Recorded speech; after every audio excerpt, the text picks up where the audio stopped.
Rebonsoir, excusez-moi. Euh, je voulais vite refaire un audio pour dire que je m'excuse si dans les audios que j'ai postés, j'ai peut-être choqué des gens ou blessé. C'est pas ce que je voulais. Je suis désolée. Et dire que je sais que les héros n'existent pas, c'est seulement l'homme qui l'a inventé. Parce qu'il a besoin de croire en l'humanité. Et en ce moment, je dois avouer que j'en ai bien besoin. Et l'humanité en a bien besoin. Pour croire que les choses sont encore possibles, qu'on peut devenir une meilleure version de soi, qu'on peut améliorer les choses, qu'on peut les changer de l'intérieur. Mais la première personne qu'on change, c'est pas les autres, c'est nous. Et souvent ça vient de l'intérieur. Et ça marque notre vie pour toujours et ça la change complètement. Et je voulais aussi revenir sur un autre point. Oh.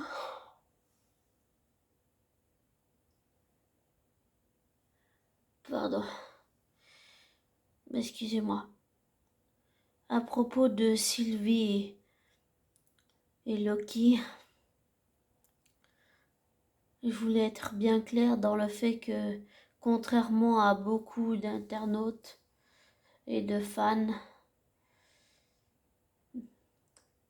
je vois pas Loki et Sylvie du style « Oh, il est tombé amoureux de lui-même ». Non, pour moi, c'est juste deux êtres qui s'aiment. Et j'ai toujours pensé, comme avec les sœurs Halliwell, que en tant que sorciers, Sylvie et Loki, leurs pouvoirs sont liés, leurs pouvoirs magiques sont liés à leurs émotions. Et pour l'histoire de la Mantis, je pense que les pouvoirs de Loki, qui faisait déjà de la télépathie dans Thor, c'était pas nouveau. Eh ben, je pense que sur la Mantis, en fait, les pouvoirs sont tellement énormes, ils se sous-estiment tellement, en fait. Et en fait, là, avec le truc de la télékinésie, en fait, sur la Mantis, pour moi, je peux me tromper, euh, je pense que ces pouvoirs de télékinésie sont amplifiés, donc ils sont beaucoup plus puissants, beaucoup plus forts. Et pour en revenir à Sylvie et Loki, ben, je les vois simplement comme deux êtres qui s'aiment, mais pas comme oh, il est amoureux de lui-même, c'est non, non, non, sans être aveuglé, sincèrement. Pour moi, c'est juste deux êtres qui s'aiment. Je vois pas qu'est-ce que je peux dire d'autre. Deux êtres qui s'aiment, d'un amour profond et infini.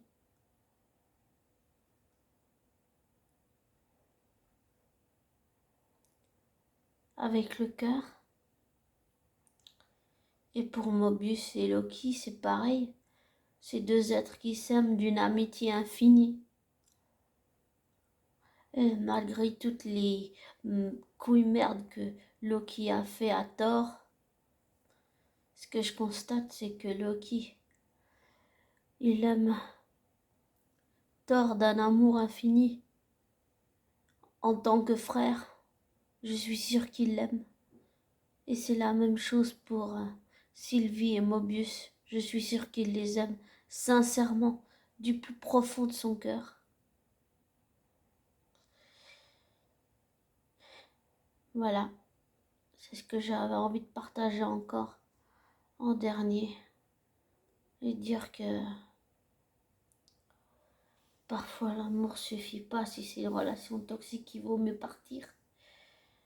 Mais pour en revenir à Sylvie et Loki, pour moi c'est une relation qui est complexe, qui est très compliqué, sentimentalement et émotionnellement, mais ce sont comme avec Mobius, c'est sentimentalement, amicalement, émotionnellement et affectivement, c'est une relation très complexe, très compliquée. Il y a beaucoup à explorer dans ces deux relations que Loki vit, parce qu'après Thor, Sylvie et Mobius sont les deux autres personnes les plus importantes de sa vie, pour toujours. Et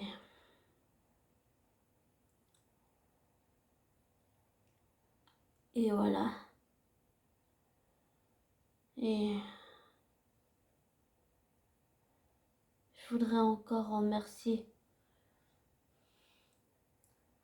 Tom Hiddleston.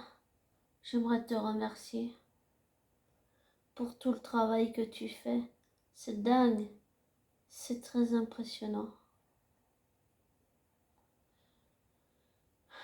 Merci de le faire avec ta sincérité, avec ton âme et avec ton cœur.